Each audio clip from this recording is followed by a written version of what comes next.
Welcome back to the Hot Slice. I am Denise Greer, executive editor here at Pizza Today, and with me is Josh Cowan, our creative director. Hey, Josh.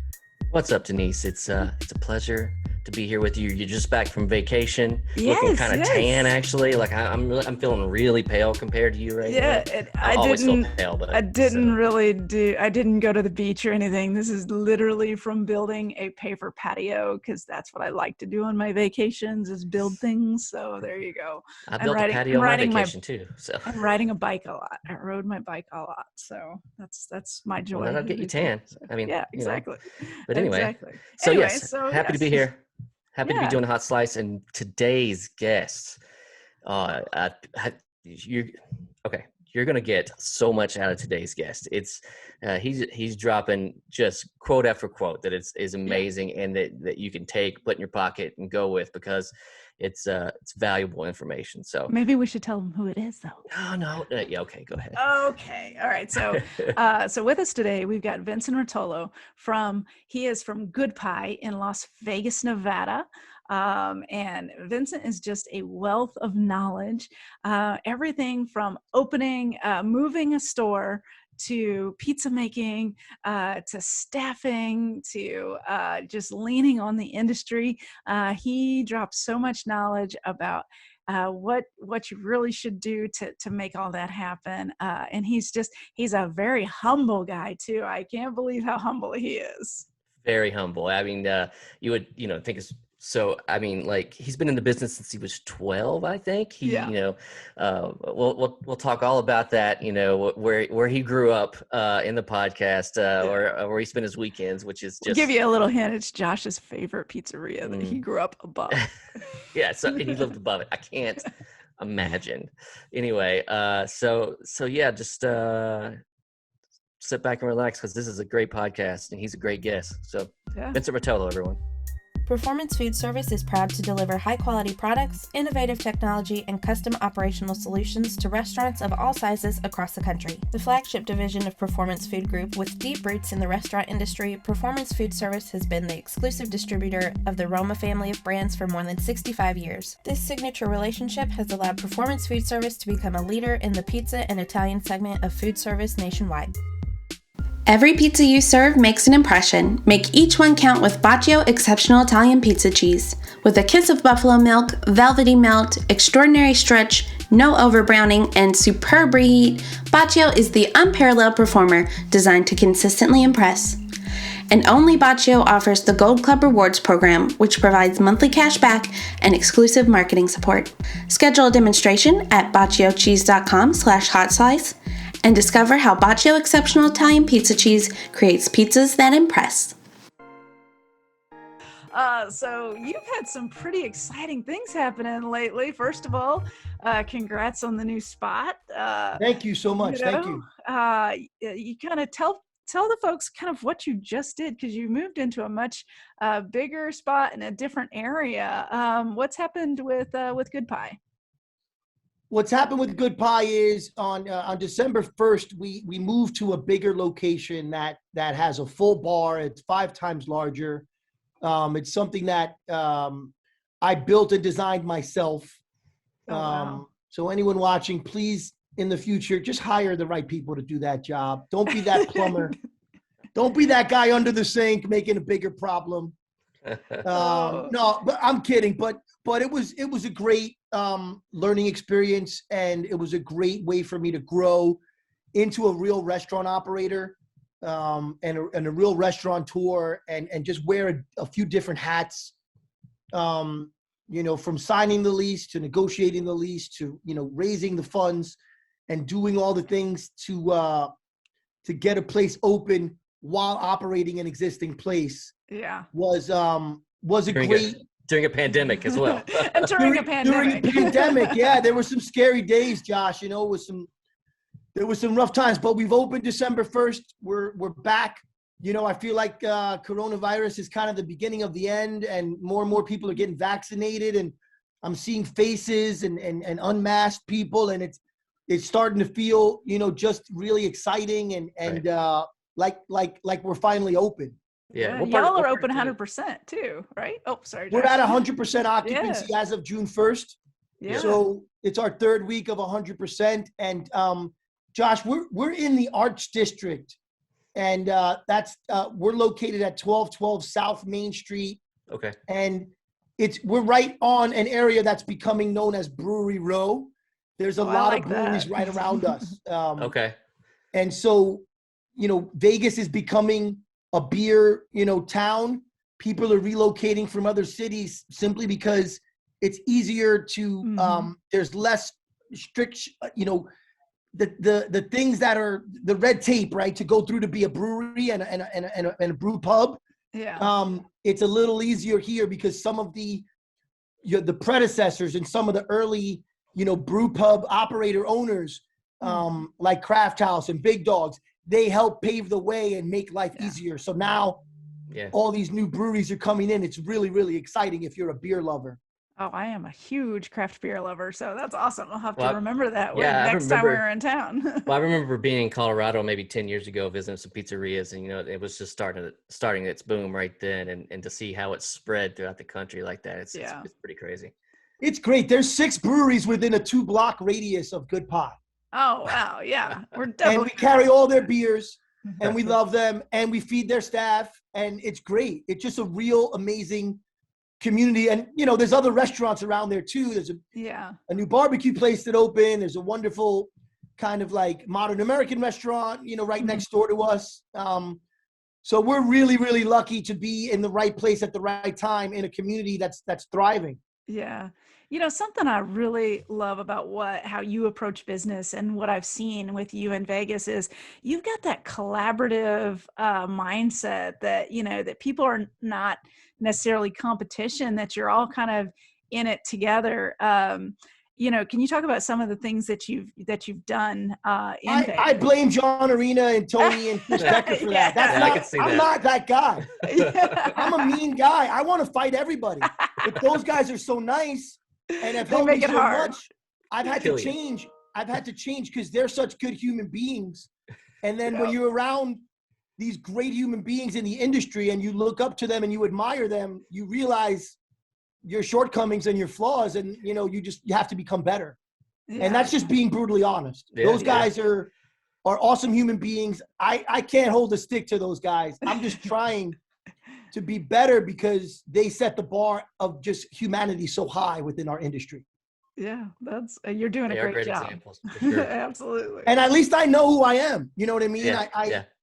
I'm in awe of the generosity and the kindness of those guys. Yeah. And it humbles me every day. And I'm not a humble guy, right? I'm just not.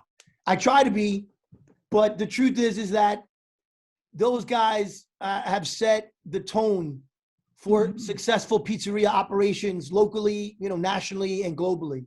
And if you want to be great, you just follow them. And that's what I'm doing. Yeah, absolutely.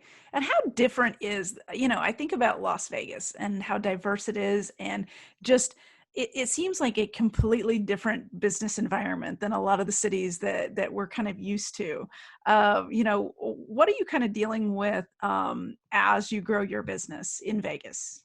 It's a great question. I think that there's multiple different circumstances and situations that affect us right now. And obviously the Strip reopening, and the Strip is busy. And the casinos are the heartbeat of operations for the entire city, right? I know people that work there, and I worked there at one point in my life. And so they employ thousands and thousands of people, and it's the hub of the Las Vegas economy.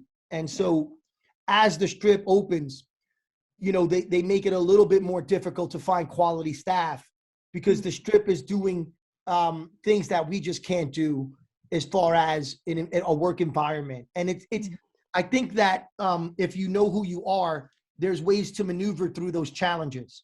And we're trying to find our identity as a brand and as a business, as a company. And so there is the off-strip kind of like camaraderie and togetherness and support amongst a lot of chefs, not just pizza, but the whole culinary community off strip has this sense of like, it's us against the world. And they're really a lot of chefs, that I know, and the list just goes on, are huge supporters and huge, just great friends. Mm-hmm. And I haven't experienced that anywhere. I operated in New York. I was part of a restaurant culture in Brooklyn.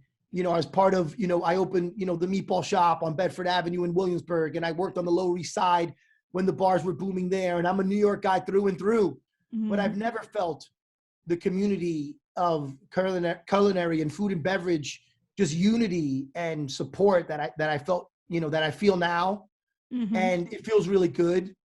I know I'm in the right place at the right time with the right people. And that just reinforces a level of confidence that when you go through COVID and you go through challenges and things are really, really hard. And we know as an operator every day, there are going to be problems to solve, but I know that I'm not alone, and that makes it easier. And I can pick up the phone and call someone and they'll be there for me, whether it's John or Chris or another pizza guy. Like, I've had to work a lot harder physically, and I've had things happen to my body, and I had to call Decker. And I'm like, because he's the only guy that I know that works that, like, I'm not working as hard as him, but he's the only guy that I know that just puts out hundreds and hundreds of pizzas. He's a machine. And he literally he sent me a list of things to buy, like, buy this for your shoulder and get this, like, like your knee. It's like, it's athletic. Yeah. He's like the team doctor. He knows everything. He knows every ailment. He's like, oh, and you might not have this yet, but you will. Like, I'm like, oh. Like, you got to get iced down after the game. Like, your wrist might not, but eventually it'll go. And when it does, you got to have this. Yeah. And he's like, I'm like, dude, you should start a website, like, dude, for stuff to buy. Like, hey, like Scott Wiener has do the an pizza article on that. It's That's like what the pizza Denise. maker recovery site. Like, Decker knows all the answers. It was great. To tap Dr. Decker for the next Decker Today article with He really knows. And I did what he said, and it helped. And I was back on the line, within a reasonable time. I want to say the next day, but that's just not true. Yeah. So first of all, I could do a whole conversation. I'd love to do a whole conversation with you just about the meatball shop. It's one of my favorite places. I love that concept. We could do it. Yeah, I love that concept from day one. Yeah, I mean, check this out. Here's a piece of information you don't know. Daniel Holtzman, who was the founding chef of the meatball shop, is opening a pizzeria within 6 weeks in Los Angeles called Danny Boy's Famous Original. Wow. And he's been working with Arena. Really? Yes, and he's been he spent some time at Good Pie with me, and he's a great friend. I've known him for 20 years. I got to meet him once at the meatball shop. Yeah. And he loves pizza, and he's wanted to do pizza for a while, so he's finally doing it. And the pandemic kind of delayed him, but he's back on track. So he called me and said, "Hey, I need help, and I just want to, like, I'm a chef and I know this, but I just want to think a little different. And can I pick your brain?" And I'm like, "Yeah, but you're talking to the wrong guy. Like, call John." and he's working with John a little bit on that too. So you will get to speak to him, because ultimately I'm sure you'll come into contact. He's coming out for the expo. Oh, wonderful. Oh, nice. Yeah, I'll introduce you guys. You're going to love him. Yeah. That's awesome. So, Josh, there's one thing that I don't know if you know, but you're going to love this, that Vince got his start at I know. John's on Bleecker. I know. You lived above it, right? You lived above. I did. My parents, my fathers grew up in the building there. And then when his family moved on, he kind of inherited, my uncle had the apartment. That was like, the apartment was like, a family heirloom. I can imagine. And I was living there for a while, and I would go visit my dad, and I was fortunate enough to get a job at John's, and I just fell in love. You were destined for this business if you lived if you lived above John. I feel like that's true, but I took a different path, Mm-hmm. and I kind of went, when you're young and you don't know a lot. Mm-hmm. You make choices based on things that you think are important at that time. So I thought making a lot of money was the important thing. Yeah. And I was on the path, I was working in prep, and I was a busser, and I was rolling dough with these guys. Every Saturday I rolled dough, and I kind of just was touching dough a lot as a kid, 12 and 13. And I wanted to make money. So I became I wanted to be a server, because they made the money. Yeah. And they made tips. And I went on that, and that took me on a path to the front of house for, for several decades. Yeah. And I always look back to that decision, and I thought, I loved, touching pizza, touching dough. I was enamored and in awe watching the guys make pizza when I was a kid. And I always thought, if I would have followed that path at that time, I might have opened Good Pie 15 or 20 years earlier. But with the experience that you got from in front of house, that might not work 15 to 15 years ago. So I could have been closed too 10 years ago. Exactly. So take me back real quick when you decided to open location 2. Like, what was the thought process? Like, what were the pros and cons, and what kind of made you go over and say, hey, I got to open this. We got to go with this. It's a great question. The plan was to always outgrow that small location, but to just get started. Mm-hmm. And I had been shopping business plans for decades and just getting shot down. But I learned as I was going through the process of trying to understand how to raise money that a lot of entrepreneurs are giving up too much equity to investors and losing control. Mm-hmm. And what I wanted to do was I wanted to open up a small enough place where I could be the majority owner of my own business and not give up control to the investor side. Yeah. Mm-hmm. And the only way to do that was to start really small with a low investment number where I had enough, what they call is skin in the game. Yeah. So when I funded the first location, I got it open for $35,000 and 10 of which was my own money. And I only had to raise 25. So I didn't have to give up a lot. Wow. Right? And that gives you so much freedom. That gives you so much freedom. It gave me freedom because I knew if I could grow the brand, that place had 2 things going for it. Mm-hmm.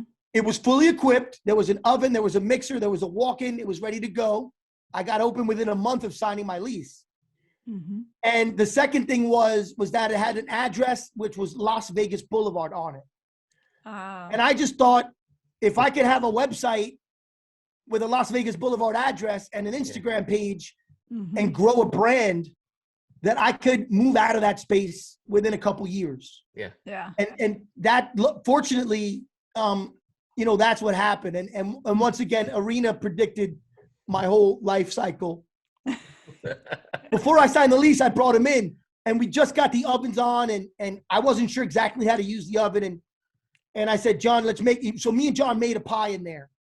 And I said, what do you think, man? This is it's like a Z location. It's like hidden. And he's like, listen, you could make this work because you are a relentless self-promoter.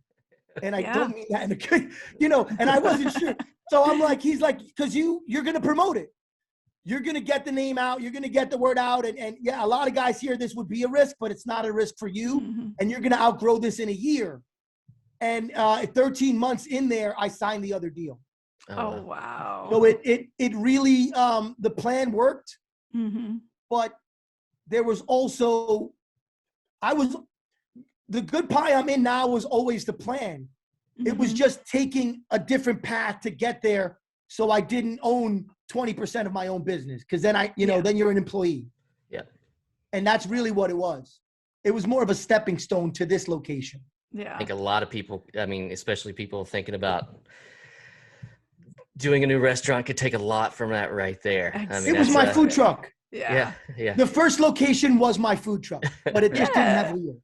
Yeah, absolutely. And something I read an article in one of the Las Vegas newspapers about how when you did open this large space dealing with the pandemic, you went ahead and didn't roll out your non-pizza items. Is that right? You waited until That's true. Yes. Have you started the non-pizza items now? Because I know you said there's a timeline, and I'll just take you through it quickly. But yes, we opened only. The first 3 days, we thought we could open the bar and then open the slice window and takeout. No dine-in. Even though at that time, Vegas permitted a small percentage of dine-in, it wasn't feasible. No. Yeah. So after 3 days, I didn't feel safe because it's a long, narrow space and people sitting at the bar drinking, removing masks, and people walking by them to pick up takeout. Mm-hmm. It wasn't 6 feet away. Yeah. So after 3 days, we decided, sorry, all the bartenders that we hired and trained, were closing the bar. Yeah. And we only opened the slice window and takeout. And we did that December and January. And even at some point in January, in the middle of January, we decided we're not letting anyone in. If you had takeout, you could knock on the door and then tell us your name, and we would run to the back and run it. So I hired someone, a runner, to just run orders up, and then it was the window that we could get you. So you could only order online. There was no dine-in. There was no ordering in the restaurant, except if you were ordering something in a box out a window. Yeah. And that was tough. And at that time, we were also testing our employees once a week, and we were paying for it. Oh, wow. Yeah. And we had a mobile unit of doctors come to the back alley every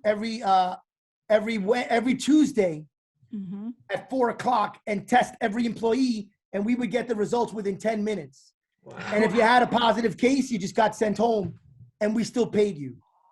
You got sent home for 2 weeks, and we paid you to stay home. And we didn't want to be part of the unemployment. We didn't want to lose that employee. We wanted to retain, but we wanted to open and start building a culture that we're going to take care of our team. And we wanted to build trust amongst the employees, because there were some other operators, not anyone I knew well, none of my friends, but some operators that I could look from afar that were operating in ways that, just my opinion, were borderline of safe or unsafe. And we wanted to be super conservative. In fact, I had a joke with customers that they would come and say, how come you're not doing dine-in and these other guys are? And I would say, we want to give you an authentic New York experience, and New York is closed. I follow Governor Cuomo. And they'd be like, are you serious? Yeah. I'd be like, yeah. When New York opens, I'm opening, as a show of unity for all my New York brothers. That's great. And people were like, oh, wow, that's cool. We're going to get takeout. And I was like, just kidding. But it's sold. So then we got to Valentine's Day, and we started dining 35%.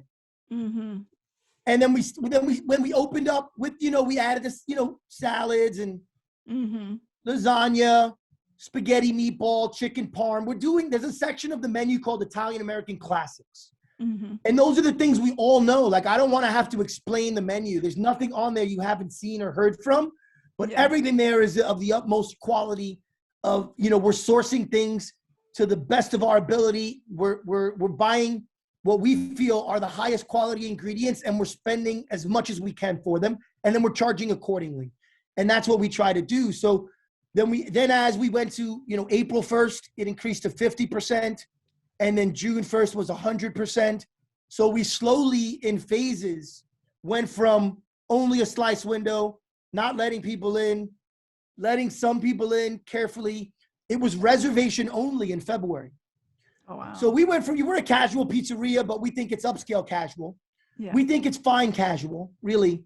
It's fine dining, but casual, right? We define the service as the best experience you could receive while still wearing flip-flops.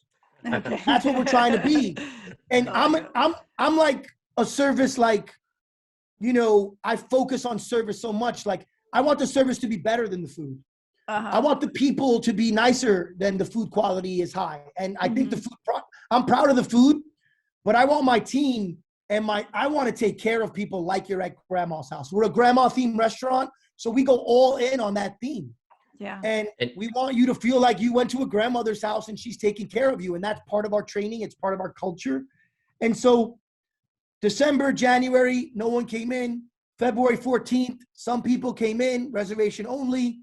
As restrictions were lifted, we went in phases, and now we're at 100% fully. We're not, we feel like we're open. Like, we haven't had a grand opening. We had a soft opening. Yeah. And I think at some point we'll plan a grand opening party, but at this point, during Pizza Expo. Maybe. That would be fun. Yeah, that might be tough. There's a lot going on. Yeah. I thought about it, Denise, but I want to focus on Pizza Expo and shine the light on what you guys do, and shine the light on what everyone else is doing. And I'm not really looking to put any spotlight on us at all. Yeah. I've said no to interviews. We've tried to get a lot of publicity because that's in my nature. Yeah. And I've learned that from the meatball shop, and publicity is important. Yeah. But ultimately, right now I've shied away from it. I'm not working with a publicist for the first time in years. Yeah. And we're just trying to get things right internally. Mm-hmm. You know, I'm just trying to be there for my team and lead them through uncharted waters. And Arena told me this 2 weeks ago, and he's always kind of getting on me. Like, he's the ultimate motivator, you know, because now I'm feeling good. Like, we've done something good. And he's like, no, You're just getting started. you gotta be there. Yeah. You gotta be there all the time. You know, he's like, there's only one place you can lead from, the front. You gotta get in there. Yeah. So every day I'm not there, or every hour I'm not there, Arena's like on my shoulder, like yelling at me, but not yelling, but just telling me, I was there every day. Yeah. So how has that paid off with the worker shortage right now? It's been phenomenal. We have no shortage. We're fully staffed right now. Yeah, good job. You know, but we've worked our butts off, Mm-hmm. and we've paid a huge wage, and I'm not afraid to find quality. And you know, one of my business partners, who's an amazing man, his name's Todd Marshall. He's had a lot of success in the business world, and he's been like an incredible partner for me. He's supported us in everything. You know, I don't want to make a mistake, but I do. Yeah. And when I do, nobody on my team is like, you messed up. Everybody's like, this is fixable. Here are the options. We're solution focused people. And it's a great culture amongst my ownership group. You know, I have 4 business partners, and I love them like family, and they love me. And it's such a wonderful dynamic that we have. But he just told me, he's like, listen, Vincent, Resorts World just hired 9,000 people. You need 25. There is no excuse. Get out there and go to work. Find people. Yeah. There's no excuse. And I just went out and worked harder. Yeah. And he just said, pay the most and demand the best of your team and treat them like gold. Yeah. And that's what we're doing, and it's working. Yeah, people, all they need is a little bit of encouragement, like, you know, hey, and a path forward. And if you're giving them that culture and that path forward, you know, it's going to go a long way. Absolutely. Every time I think I have an excuse of why I'm not doing something, my business partner reminds me that it's possible. Yeah. I've already defied the odds. I shouldn't even have a place. That's what a good partner's for. That's what a good partner's for. And he does it in a way that doesn't make me feel bad. Yeah. Mm-hmm. You know, so he's great. He's great. You build off of each other's strengths. That's and you know, let's talk about one of your huge strengths. You are one of the most dynamite pizza makers in the entire country. You know, you're just out there doing some really great things with dough. You know, talk about your styles that you have going on right now in the shop, and kind of where you're at on how you bring those out to the public. We're learning a lot. I just started doing a poolish, and I got a lot of help from Giulio Adriani. Yeah. And I'm not one of the best or dynamite pizza makers in the country. The more I learn, the more I realize I don't know anything. I really don't. I have so much to learn. I've been lucky that I had good people around me. Yeah. And, you know, Fred and the Orlando Foods guys embraced me because I did some cool things with the gluten-free. I kind of got lucky. But the truth is that we're trying to be good. On some days we are. Most days we're not. But we built it right. You know, and we have a temperature controlled dough room. We have a water meter and a chiller. Oh, wow. We We can deal with the hot summers of Vegas. My room where we keep the dough in is protected from the elements. We're using Caputo Americana Super. We're using Tipo Uno. We believe in organic products. We believe in Italian flour for American pizza. We lead with the grandma style, which I just tip my hat to, you know, King Umberto and the Cesarano family. And those guys, I spent a week there and they changed my whole life. You know, but a month before I opened Good Pie, I spent a week there to work with John on gluten-free. And man, you know, he ended up paying me because I was broke. I had no money. When I opened Good Pie, I had $57 in the bank. Wow. And so I had to try to get some consulting work because I needed the money. Yeah. And I joke with him all the time that I owe him that money because I learned more from him than I taught.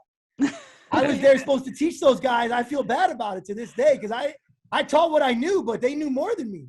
Yeah. So you know, I've been blessed to have dedicated myself to the grandma style pizza, and our grandma's respectable. It's gotten a lot better. We're doing, you know, what I call is a Brooklyn style pizza. And then we have New York street slices, and people get confused by that. And I'll say this to everyone out there. There's more than one New York style. Yeah, absolutely. That's like saying Chinese food is a style or Mexican food is all the same. Like there's regional different pizzas of New York, right? So for me, and again, this is my interpretation. It's my story. And I have my poetic license to call anything whatever I want because it's my restaurant. And I don't care what the people out there maybe judge it or not judge it, because if you like it, you buy it. And if you don't, you can criticize me. But I got a thick skin, so I'm not scared of critics. But the truth is that for me, Brooklyn style pizza has fresh mozzarella on it. Because when I grew up and I learned the iconic Brooklyn places, they opened at a time where there was no mozzarella to buy, and they were making their own mozzarella. Yeah. You know, so I go back to that, and my way of honoring the traditions of Brooklyn pizza making from the origin is to add fresh mozzarella and call my round pies Brooklyn style. You cannot get that by the slice. It's only a whole pie. Oh, okay. The New York street slices only have shredded mozzarella. Okay. And you can only get that by the slice. Like 20 inches, a 20-inch pie. It's an 18 inch. 18 inch. Yeah. And that's something I'm not proud of. It should be 20, but it's 18. Now, I wish I was doing, Nino Coniglio, if you're listening, you're right. Please don't yell at me. I wish I was doing a 20-inch pizza cut in 8, but I'm not. I'm doing an 18-inch pizza cut in 6. Because yes, I want to be an authentic New York place, but I am on the West Coast. Yeah. And that's what my customers want. Yep. They want a bigger slice. And also the 20-inch trays, the 20-inch racks, the sheet trays, the baker's racks, nothing is suitable, and everything for 20 inches custom, where the 18 inch is standard. So I had a hard time trying to do 20 inches. And the bigger you stretch the pie, right, the more can go wrong. And so I'm trying to make things a little easier, please my customers, and also adjusting to the needs and the availability of equipment and pans. And, you know, 18 inches is more readily available than 20. So I made the change, and I'm sorry, Nino. I know you're mad at me because of that. You yell at me all the time. It's not real. I apologize. I had to do it. I didn't want to do it, but I'm doing an 18-inch round. And that's what I'm doing. And so the round pies come in 2 sizes if you buy a whole pie. We do a 12-inch and an 18-inch. The slices are 18-inch rounds cut in 6. And we do a grandma that's a rectangle. It's a 12 by 18-inch square. And then we do a Detroit in 2 sizes. It's a 8 by 10 and a 10 by 14. We're not using brick cheese. Okay, we're using Galbani cheese for our Detroits. And we also use grande. I use grande and Galbani. I use both. Are you using a white cheddar too? Are you using a? I'm not using any cheddar in my restaurant, only mozzarella. And, you know, it's just what we like. And it's what we found works. And so every pizza that we do, every style we do is a part of nostalgia for me. And it's a part of honoring my heritage. And I want to stay in touch with that. And that's how we decide if something is, you know, on the menu or not. We're doing Sicilian style. We're doing our own version, and we're proud of it. We're happy. It doesn't have that big rise that Chris and John have, but it has something that reminds me of the Sicilians of my youth. And it's not as thick. It's a little thinner. It's different. It's sauce on the bottom with cheese on top. We don't do the sauce striped tops, and we just do our version of things that it's the new and improved version of my memories. And I'm proud of it. And you're staying true to yourself. That's all you can do. That's all you can I'm trying to be authentic to myself and express myself as an artist, as a culinary artist. And I want to tell a story. And someone asked me the other day, hey, you're from Brooklyn. I read all about you. Why you do Detroit pizza? You're just riding the fad. Oh. And I said, well, Detroit pizza is from Sicilian pizza. Sicilian pizza is from Sicily. My family heritage is from Bagheria, Sicily. And they came here and they struggled. And this Detroit pizza comes from the Italian American, the Sicilian American immigrant struggle to keep something alive and reinvent it based on what you had. Mm-hmm. And that struggle is part of my story. It's part of my life. It's part of my history. So we make Detroit pizza to honor the struggle of Sicilian American immigrants and what they went through to bring Detroit pizza to life. Mm-hmm. And everyone we make celebrates that. Yeah. And yes, I've never really even been to Detroit. Yeah. But I'm Sicilian. Yeah. Yeah. And that's part of who I am. And so I want to make that pizza for that purpose. And Mm-hmm. and as long as I stay connected to that, then I think that I can feel proud to make my version of Detroit, you know, Yeah. and we're not doing the textbook version. Mm-hmm. One of the things about our pizza, Denise, is everything we make comes from one master dough formula. Nice. And we don't change doughs. We don't change hydration. We do one dough. We make 5 different styles from one dough. Oh, wow. Laura Meyer just did a need to know column about that very subject, about trying to, use your She didn't one call dough. me. Yeah, she didn't call She me. didn't call you, no. I love you, Laura. I just bought some focaccia. I'm waiting every day. I check the mail. That's great. But Laura is qualified to do an article on that. I certainly am not. So I need to go read that. But being able to use one dough for, you said 5 styles. I mean, that is huge. That's less stress on your staff, on your pizza makers, on who's coming in to make your dough. It makes the process and storage a whole lot easier. They go their different roads at a certain point in time in the process. Mm-hmm. Yeah. Right. So we're proud of it. Yeah. And I did it by necessity because when we started, Palm Plaza was so small. Mm-hmm. If I would have had a big budget and opened this bigger place from the beginning, I probably would have went a different way. And that's what's great about pizza. Sometimes things are born out of necessity or lack of tools, lack of resources, lack of funding. And those things end up being a part of your everyday life. And then even when you have those resources, then that's what I do.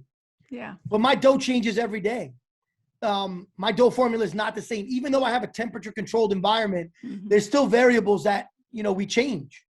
And we're constantly looking at things. We have a dough glossary, or kind of a dough diary, where we write certain things down. Every batch of dough we've ever made, I have written in a composition notebook. And I have like 4 books now that are full. Wow. Yeah. Eventually, the plan is to put it on the Excel sheet, but I've never done it yet. I don't like to open Excel up either. It hurts my brain. Yeah, I don't want to do something dumb. Yeah. But it's in a book. It's in a book, and I look at it. Yeah. And I'm like, oh, August of 2019 was really humid, and we took away, hydration from our dough. Speaking of temperature control, if you could turn it down just a few notches before we get out there in August, that would be great. I saw the heat last. I saw the 7 day. It was like 115 out there. I'm like, how are you guys doing it with that? It's been record temperatures in a lot of places. Mm-hmm. Yeah. And there's a lot of theories about that, but fortunately for us, we keep the slice window closed. Right, there's a window to the street that's just closed. People can come in and get slices at the counter, and they are. We've been lucky because I anticipated a big drop in business. That hasn't happened. We're getting smarter in other areas. And the one thing I'm really proud of is that we adapt. Temperature is not, like adapting, and like people are using the word pivot a lot. Oh, we pivot. It's COVID. We've done this. We did that. And that was happening in the restaurant business long before COVID, guys. We're always constantly adapting. Yeah. I mean, Arena's been in business 50 years over here. You don't last that long without constantly being able to adapt and understand what the customer needs are and stay ahead of that curve. So we're trying our best to read our customer, give them, exceed their expectations, give them a great experience. I think we're going away from product-based purchases to experience-based purchases.